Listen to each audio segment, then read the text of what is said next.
Hello. This is Elizabeth Griffin, your indie author from South Philadelphia, and welcome back to my channel. So today I have recorded my 500th video, and I'm not sure exactly how I feel. When I started this channel, I didn't think I would even make it to 50 videos. And then when I made it to my first 100th video, I was surprised, and I was thinking, maybe I can do this. Maybe I can create content and find content that will keep the channel going and will keep you interested. And now that I've reached my 500th video, well, this will be 501, I am excited, I am reflective, I'm looking back at my statistics, my stats, and I see that in 28 days I get an average of about 3,000 views, and I am making my way to my first 1,000th 1 hour view, which is a milestone. And so I'm feeling energetic, I'm feeling optimistic, I'm feeling elated. I'm feeling that, I'm accomplishing something here, and I have a voice, and I feel like this is an intimate channel where I can express my views on writing and share them with aspiring writers and with seasoned writers. So I am excited, I am enthusiastic about continuing this channel and bringing new material to the channel. I just uploaded an intro, theme song, and description to Unscrubbed, the tale of a sleeping beauty. So I'm excited about narrating that, and I'm continuing my so-called ghetto life. So there are a lot of things that I'm excited and optimistic about, and yay, I made it to 500. So in saying that, I decided to read off some questions that writers normally get and see if I can answer them. So question number one would be, when did you first realize you wanted to be a writer? And I realized that I wanted to be a writer when I was really small. I must have been about maybe 8, somewhere in that range, 7, 8, 9, somewhere around there. And I couldn't find books about Black people. And I just reasoned that if I couldn't find them, then I would have to create them for myself. So that's when the genesis of becoming a writer first presented itself, when I was around 8, 9, somewhere in that range. Question number 2. How long does it take you to write a book? Depends on the deadline, depends on the pre-order, and it depends on the research. But a book that I'm really proud of, it's called Scrubbalicious.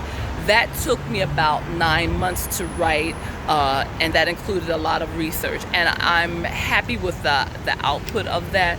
So I think to write a quality book that offers insight and poses questions that may not normally be presented in material, I think you need to put some time into it. So about 9 months, 10 months.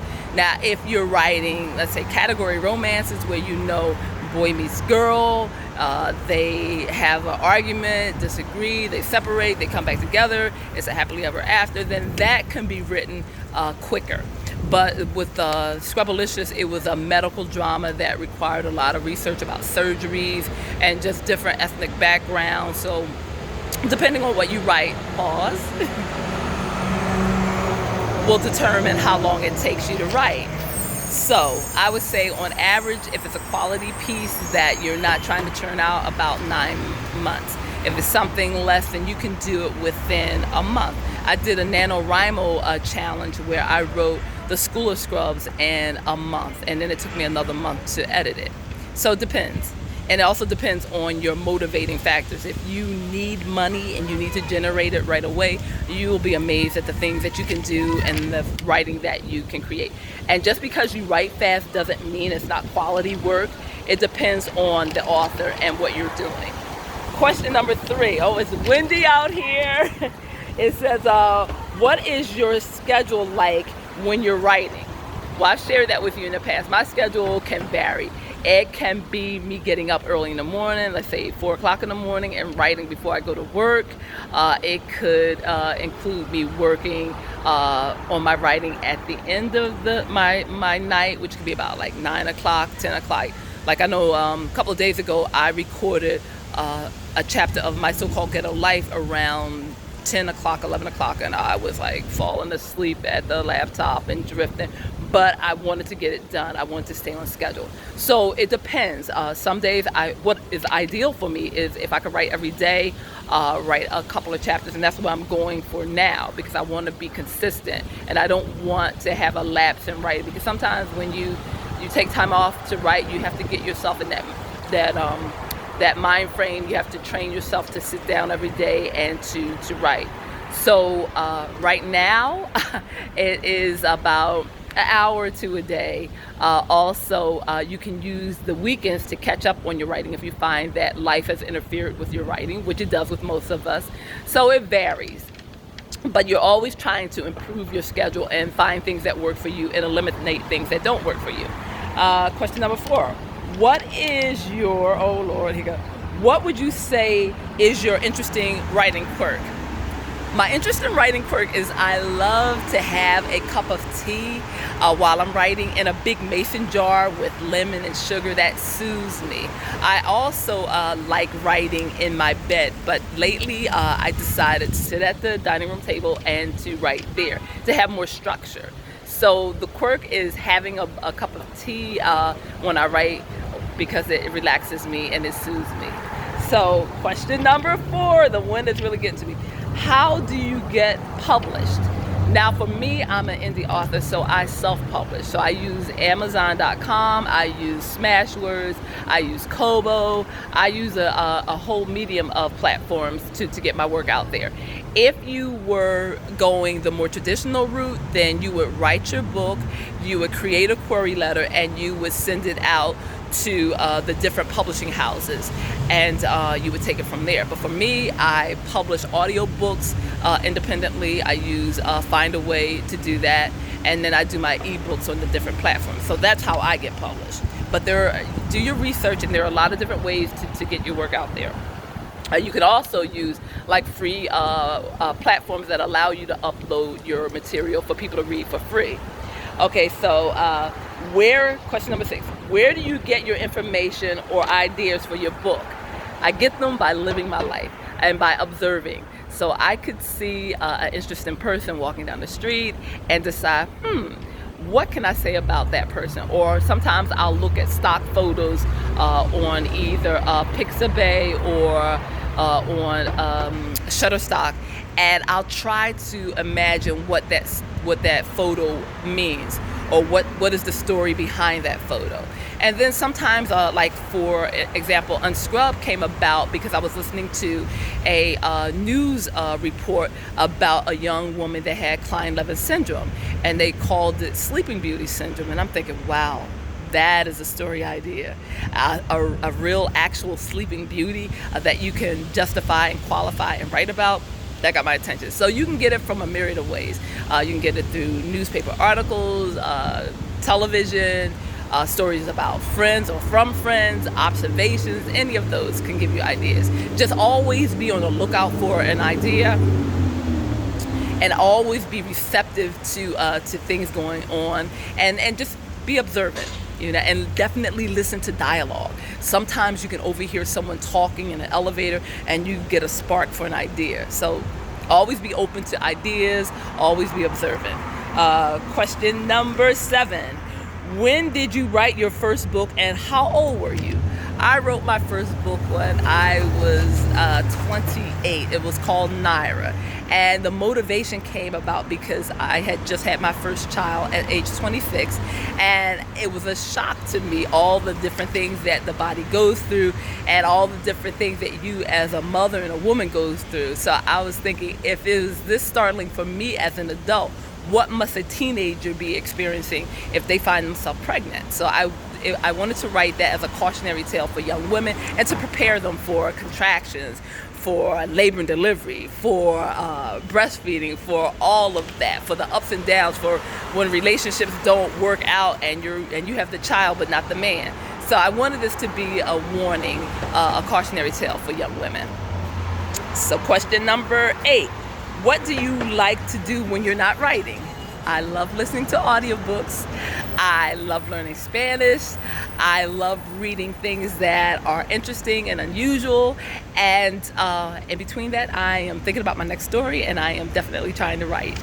So question number 8. No, I read that. Question number 9. Okay, so what does your family think of your writing? My family is very supportive of my writing because I have been writing my whole life. I was writing when I was 16. I thought I could write a bestseller and I could take all my friends to Europe.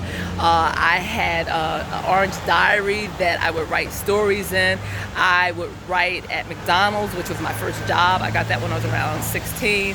I would write anywhere and everywhere I could. So everyone knows that I'm a writer, and everyone knows that that's my passion, and it's been with me for a very long time. So everyone's supportive, and they are amazed at the audiobooks, and they're amazed at my different ideas and strategies for writing. Okay, next. What was one of the most surprising things you learned in creating your book? That it's doable. That you can sit down and write a story and complete it. For the longest time, I would start a story but never finish it. So to realize that if you put your mind to it, you sit down and you put in the work every day and don't get discouraged, eventually you will have a rough draft. And with that rough draft, editing is an amazing tool. You can restructure that book, you can recreate it, you can do so many things with that book. And I'll give you an example. I have a book called Identity. I wrote that by hand in 1 year, maybe when I was 32, 33, and it's just sitting there. And then I was like, you know what, I'm gonna go edit it and fix it up because it's not in the best condition, but I'm gonna work on it, and then I'm gonna upload it as an audio book and put it out there, because I think a lot of work, if you don't put it out there, is just gonna sit and no one will be able to enjoy your vision or what you're creating. So editing is amazing. Sitting down and writing it, knowing that you can accomplish it, those are the things that are surprising and worthwhile. Okay, so let's see. 11. How many books have you written? Which is your favorite? So Scrubbalicious is my favorite, and I've written over 30 something novels, and I have more coming. As long as I can write and think, I'm producing. Okay, so let's see. 12. Do you have any suggestions to help me become a writer? I would say dive in and just start writing. But while you're writing and jotting down your ideas, I think it is important that you do the research. Find out what it takes to make a book. Find out the components that it takes to create a story. Find out the things that make a book relevant. So definitely those things are important. Do the research, keep a log so that you know what you're doing, and definitely when you create multiple characters, keep a chart so that you keep the descriptions of those characters at your fingertips so that you don't confuse them. Suppose you had a character that has blonde hair, and then in chapter 50 she has another color hair. You need to be consistent, and so note taking is definitely important, and doing the research on what it takes to write a book, what it takes to write a bestseller, what does it take to write in the genre that you're writing in. Those things are definitely important. Okay. 13. Do you hear from your readers much? And what kinds of things do they say? So yes, and yes. When I wrote NIARA, it's amazing. I would go to street events and I would have young girls come up to me and they would tell me they named their baby after my main character NIARA, or they just love the story. I hear friends of my children that said they read NIARA when they were in high school and they love it. So the feedback is just amazing. It's just inspiring, and it keeps you going. And it also lets me know that there is a need to write young adult fiction, and especially for African Americans and so forth. So I'm going to be producing. You know, I have the birthday series, which features a different girl of a different nationality on each cover, and then I have the Urban Girl series, which deals with girls that live in the inner city. So I want to create something for everyone. I also want to do something like science fiction, where there are aliens, men that are coming down, or boys that are coming down, and they're dating high school girls that are black and Asian. Pause. So I just want to give a different face to young adult writing. I want everyone to feel inclusive, not just mainstream. I want stories that black girls can say, oh, that's me, or Asian girl can say, oh, I see myself there. So that's what I want. Okay, so let's see, we're getting there. 14, do you like to create books for adults? Yes. I started off with young adult, but I find writing the medical series is amazing. Writing category romance, which is what I grew up on, Harlequin Romance, Harlequin Presents, is amazing. So I like writing for everyone. I might even write for children. So let's see, 15. What do you think makes a good story? A good story starts with a good idea, but more importantly, for the writer to be enthusiastic about the idea, to be excited about the idea, to want to rush home to write because you don't know what's going to happen next. I like pantsing, and I like plotting. I like the combination. I like writing and not really knowing where it's going to go, because then I surprise myself, and being surprised will encourage me to continue writing. Okay, and then last question, 16. As a child, what did you want to do when you grew up? I wanted to be a lot of things. I wanted to be an accountant. I wanted to be a lawyer. I wanted to be an artist, and I wanted to be a secretary. But ultimately, I wanted to be a writer. So there are a lot of things that I wanted, but what has stuck with me over the years is my desire and love for writing. And I want to see my work on the big screen. I want to see it in movies, either television movies or streaming service, or on the big screen. I want to see that.